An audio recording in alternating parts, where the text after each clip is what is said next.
Warning کے باوجود پاکستان نے ہمارے فوجی ٹھکانوں پر حملہ کیا۔ ہندوستان نے آج اس کا جواب دیا ہے: کرنل صوفیہ قریشی۔ آپریشن سندور کے بعد ہندوستان اور پاکستان کے درمیان کشیدگی انتہائی بڑھ گئی ہے۔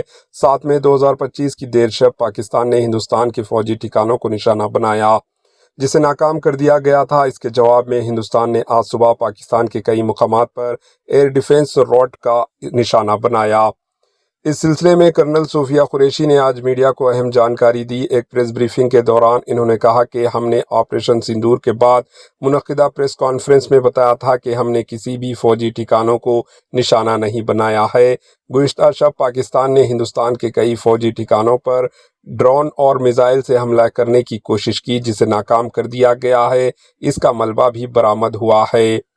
پریس کانفرنس سے خطاب کرتے ہوئے کرنل صوفیہ قریشی کہتی ہے کہ 7 مئی 2025 کو آپریشن سندور پر بریفنگ کے دوران ہندوستان نے اپنے ہدف کو مرکوز اور غیر وسعت والا بتایا تھا۔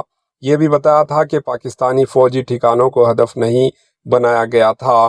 یہ وارننگ بھی دی گئی تھی کہ ہندوستان میں فوجی ٹھکانوں پر کوئی بھی حملہ ہوا تو مناسب جواب دیا جائے گا۔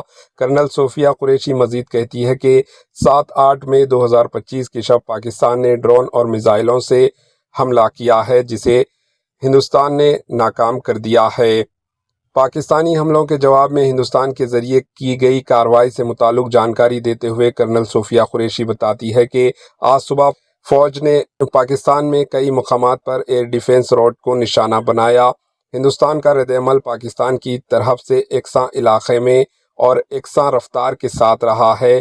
لاہور میں ایک ایئر ڈیفنس سسٹم کو بے اثر کر دیا گیا ہے۔ Bureau report, H N news.